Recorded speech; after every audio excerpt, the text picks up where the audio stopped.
right now on 5 on your side at 10. Temperatures in the 30s this morning. It was another very chilly morning.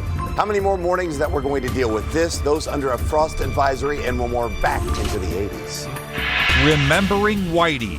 Tonight, the legendary baseball manager's family is sharing more about his love of the game and the love of his life. Our top story, a 9-year-old boy critically injured by a hit-and-run driver during a family trip to the park. Everybody speeds down Broadway and don't have no sympathy. Another reminder of the constant danger on the streets of St. Louis. First tonight, we're following breaking news. Right now, police on the scene of a deadly shooting in North St. Louis. This is a live look at that scene near Goodfellow and Wyndham. That's right off I-70. Investigators tell us a man was shot in the head while sitting in his car. We're working to learn more about what led up to this shooting and if there are any suspects. We will keep you updated as we learn more. Back to our other top story. Within the last few hours, the driver who pinned a 9-year-old child between two cars turned himself into police. Good evening, I'm Mike Bush. The crash happened around 11 this morning in North City, right next to Hickey Park on North Broadway. 5 on your side's Laura Barczewski talked with neighbors and pedestrian advocates about their traffic concerns in that area. Laura? Mike, I talked with the mom of 2 kids, soon to be 4, who lives right across from the park and heard the crash happen. She told me the street is so dangerous, she doesn't even cross it. I was in my room and I heard like a big boom. Nikki Tanner says she ran out of her house around 11 Sunday morning and saw a little 9-year-old boy pinned between a truck and a van next to Hickey Park. She called 911 right away. Everybody, the community was trying to help get the baby from being stuck and struck between the car. Then she saw the driver of the truck get out and run. St. Louis police say he turned himself in later. Dispatch logs show the boy was trapped for about 30 minutes before first responders could get him free and rush him to the hospital. And it just kind of broke me down. I started crying as a mother seeing that happen. And I was just like, I pray he pulls through and get through everything. Tanner says she sees the family at the park all the time. This mom, she loves her kids. She always with her kids. Her kids is always by her side. That's the only thing I see. And it's sad because I never take my kids to this park because I be kind of scared of the same thing because everybody speeds down Broadway and don't have no sympathy. Don't stop at these lights or none of that. TrailNet policy catalyst Charles Bryson says Broadway is one of the most dangerous streets in the city. There is really no safe way to get across for several reasons. Number one, you don't see the lighting that it would indicate when somebody is supposed to cross as a pedestrian. 2, you see a very, while it's not wide, it's very fast. And there's no traffic calming measures that are in place to reduce the speed of the vehicles. Bryson hopes several city measures can change this, including speed or red light cameras, which the Board of Aldermen recently approved, and a mobility plan Mayor Tashara Jones signed off on. We hope that mobility plan, first and foremost, focuses on pedestrians. Secondly, it focuses on bicyclists, and third is vehicles. Vehicles will always be able to get around, but it's pedestrians and bicyclists that have a greater chance of being hurt and or killed. Tonight, police say this little boy is recovering after surgery this afternoon, and 2 adults were also injured and treated at the scene. A Jefferson County man is dead after he was hit by an SUV outside his home. That crash happened just before noon in Imperial on Old Highway M. The Missouri Highway Patrol tells us the victim is 62-year-old Stephen Otto. The driver was taken to the hospital.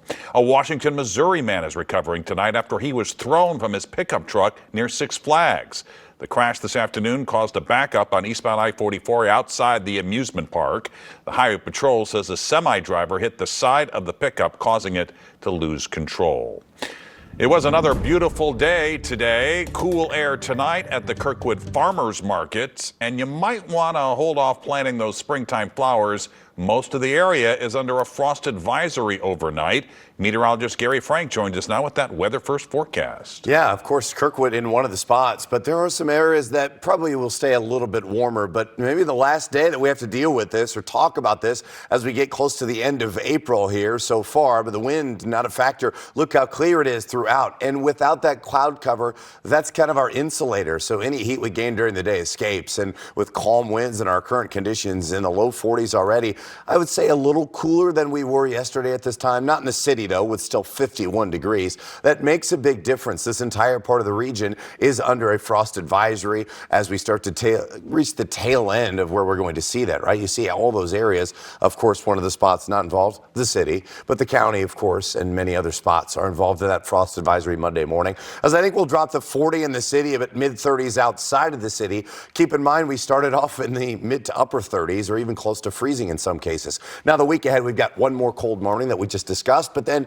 it's closer to normal. And we have another storm chance, and actually multiple storm chances that we may have to deal with severe weather. We'll time that out and talk about just how cold it gets over the next 48 hours. All right, Gary, thanks. Washington University shut down the final day of its long-running 13 Carnival due to, quote, safety concerns. Last night, police rushed to campus after several fights broke out on the fairgrounds. Crews were out this morning to break down the rides and tents. A WashU spokesperson released a statement calling the situation unfortunate. Others say it was not necessary. If there was a greater threat, I think the university should let people know that. If it was just simply an abundance of caution, which they said, I think it's an overreaction. I think it's just so disappointing to see that violence can ruin really pretty and beautiful traditions. And I think that as a community, we should try to prevent stuff like this. The carnival, which dates back to 1907, has only been canceled a handful of times before, including during World War II and the COVID pandemic. Tomorrow, opening statements will begin in the trial of a man accused of killing a St. Louis police officer. Thomas Kinworthy is charged with first-degree murder in the death of Officer Tamaris Bohannon back in 2020. Another officer was injured. Kinworthy pleaded not guilty due to mental illness. Mental health evaluations led to court delays for months. The trial is expected to last about 2 weeks. 5 on Your Side will bring you the latest from the courtroom as the trial unfolds. The Hazelwood East student who spent weeks in a coma after a horrific off-campus fight is making progress in her recovery and even walking again with little to no assistance. The father of Kaylee Gaines shared that update tonight with 5 on Your Side. He says she still needs to wear a safety helmet and is missing part of her skull after surgery. The 16-year-old will also need more physical, speech, and occupational therapies. The Gaines family says they're incredibly thankful for the community's prayers and support.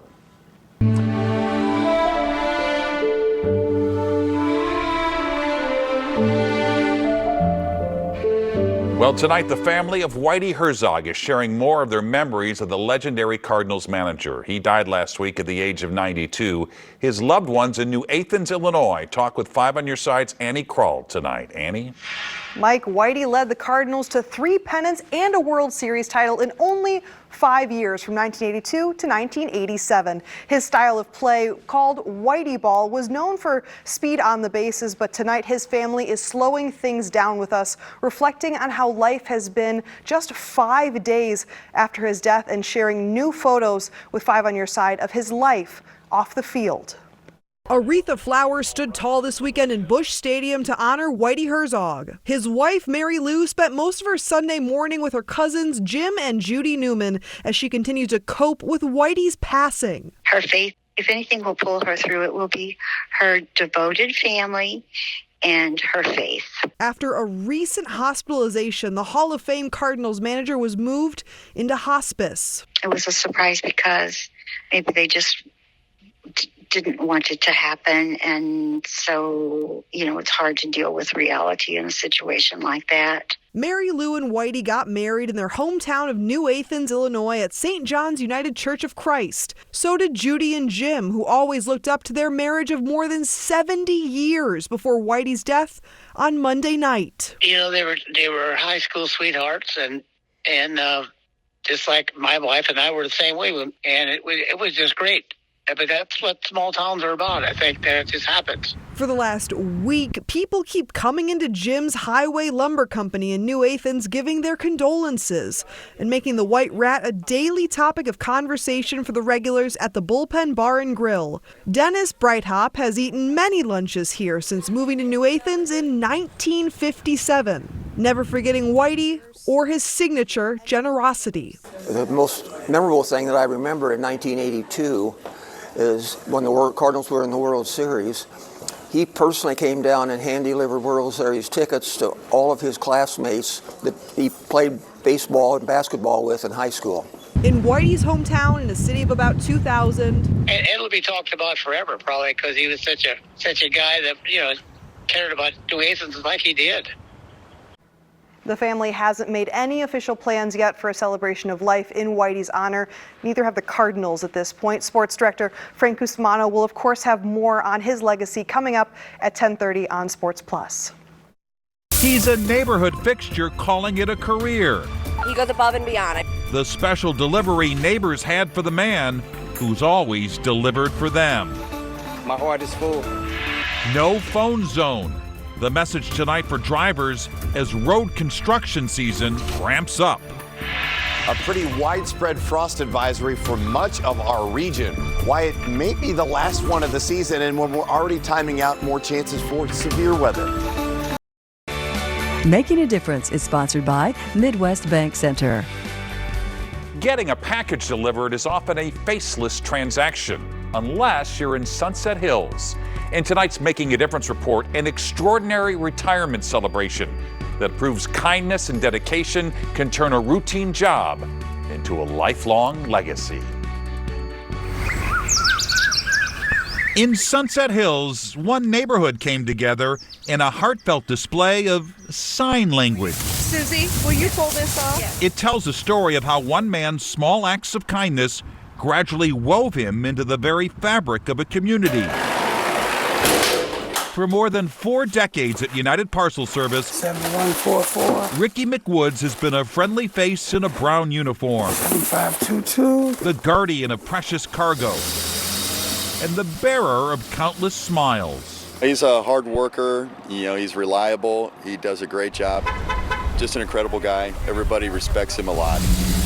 There have been a lot of changes in the last 42 years, from the digital tools that streamline his deliveries to the very vehicles that carry him from door to door. All of our trucks used to be manual transmissions, and they were very slow trucks. Now all the trucks are automatic, and they get up and go. But in a world where package deliveries are often impersonal, Ricky McWoods found a way to turn each one into a moment of genuine connection. He goes above and beyond. I've never met anyone who cares and really loves their job, and he really shows it, so we're really going to miss him. It's been real. Thank you, man. I appreciate you, my man. So when this community learned that Ricky was retiring, they knew they had to do something special. It makes me think of the corner store owner that used to be, and you'd go in and they knew everybody in the neighborhood. They knew your family. That's Ricky. On his next to last day, he drove up to a surprise going away party, complete with signs, balloons, and even a cake. It was very emotional. I saw one sign, I was just like, what's going on? Then I saw all the other signs, and I saw a couple of more with my name on it, and my heart is full. And it seemed that everyone at the party was sharing a story of Ricky's kindness. My middle daughter was in a panic after a dress didn't arrive, and they contacted Ricky.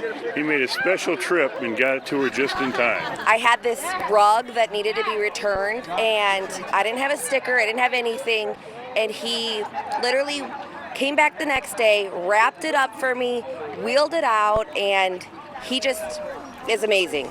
Ricky's retirement will leave a void, and not just for the grown-ups. I'm gonna miss you guys more. Oh, thank you. Whenever he comes to the door, he talks to us, and he's always asking us about our sports. There you go. Oh, I know it. And our dog, I don't know what she's going to think, because every brown truck she sees, she starts drooling. He never forgets to leave treats for the dogs. This is me. As a final touch, neighbors pooled their resources to etch their gratitude onto a plaque that reads, "In appreciation of your many years of dedicated service." The customers are what makes our jobs, possible. They can make or break us. And these people have made me. There we go. In a world where so much can change, Ricky McWoods has been a constant. I'm just so happy for you. Thank you. I appreciate that. This is amazing, and it really is a testament to show how much they really appreciate him. Okay, everybody, squeeze together. Let's get some pictures for Ricky. Let's send him off. In Sunset Hills, a UPS driver is retiring. But the love and appreciation he's delivered will last for years to come. We're really going to miss him.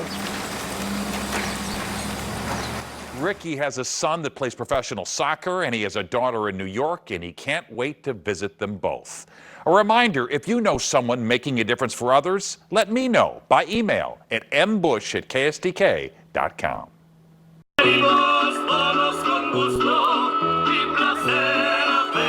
A $1 million project now complete in South City. Today, Love Bank Park on Cherokee Street held its grand reopening. Local food and brews were on hand, along with a live mariachi band, piñatas, chess classes, and more. Love Bank Park is located on Cherokee and Nebraska. Community leaders say they hope the park will be a place for people of all ages to come together. We're back now with Gary Frank and another look at our Weather First forecast, and a little chilly tonight, Gary. Yeah, a little chilly. We're still kind of using those layers as it still starts off cool, but oftentimes we talk about we just go from automatically winter to summer. So we're at least kind of transitioning despite some of the frost advisories that we've been dealing with. 38 in the city this morning, 32 in Chesterfield, otherwise mid-30s for most of us. I think something similar is going to occur tomorrow with most of that frost advisory throughout the entire region, minus the city. I don't think the city quite gets as cold because it's still in the low 50s. 51 degrees, the wind is calm. That's a key factor for us. We also look at the dew point. That's at 30 degrees. That kind of typically the temperature is not going to get lower than that, so that's kind of a measure. We got to 60 today. Our normal is 70, so we were below average in the morning and the afternoon. As we remain clear, we have a loss of that insulator. The cloud cover acts as a blanket, and so as a result, we're back in the mid-30s. It's going to be chilly again tomorrow morning, but we're going to start off cool and finish warm. We're at 64 by noon. We start to pick up our breeze out of a better direction. It's a warmer direction, and a southwest breeze at 10 to 15 miles an hour is going to help us warm up to around 70 degrees tomorrow in the early afternoon hours. I do think that we'll start to see clouds increase by Tuesday, but it's still not all that bad. Showers to the north will finally settle in. I don't think it's a significant rain or severe weather, but there will be a few showers in the afternoon. As that settles in, we're looking at a quarter of an inch or less in many cases. We get a break Wednesday. Temperatures continue to warm up, but then we'll look out to the west.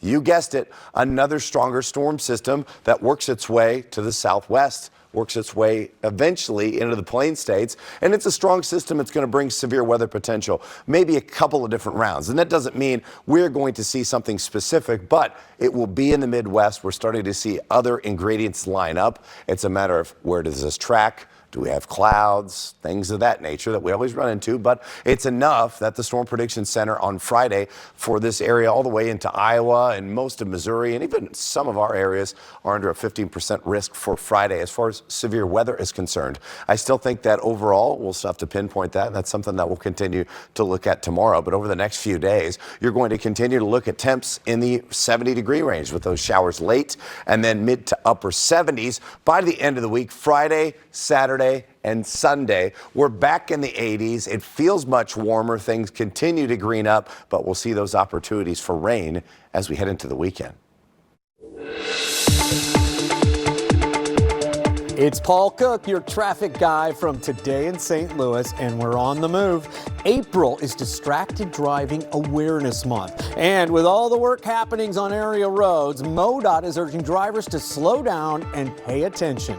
There's more than $1 billion of road construction planned in the St. Louis area this year. That means drivers are bound to travel in a work zone. Some of those work zones could mean big delays for your commute. Right behind me is the heaviest traveled interstate in the state of Missouri, and we have just begun a project. This is a 2-year-long project to do some bridge replacement and bridge rehabilitation work right here at 270 and 64. Besides those big projects, crews will be out patching potholes, picking up roadside debris, and fixing signals. Remember, it's not just a courtesy to slow down and move over for these work zones. It's the law, and it keeps workers and drivers safe. 35 people died in work zone crashes last year. That's the highest number of work zone fatalities in Missouri history.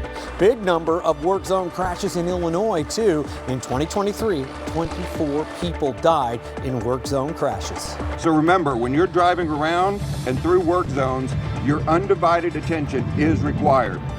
Avoid all distractions. MoDOT and IDOT are asking drivers to put their phones down. Keep your eyes on the road and obey signs in and around work zones. I'll keep you updated on projects around the area, making sure you are aware of everything happening each morning on Today in St. Louis. Paul Cook, 5 on your side. Coming up, Trump on trial. The former president's message ahead of an historic day in court.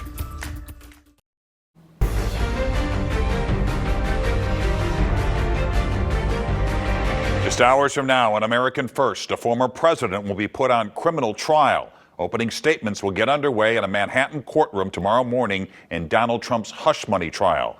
Trump has pleaded not guilty to 34 counts of falsifying business records related to a $130,000 payment made to adult film star Stormy Daniels ahead of the 2016 election. The former president has denied allegations about the payment and a sexual encounter with Daniels. This is a rigged case, and this is a case that was put in very strongly because of politics. So instead of being in Pennsylvania or Georgia or North Carolina or lots of other places today, I'm sitting in a courthouse all day long. This is going on for the week, and this will go on for another 4 or 5 weeks, and it's very unfair. This is the first of 4 criminal trials the former president could be facing while on the campaign trail.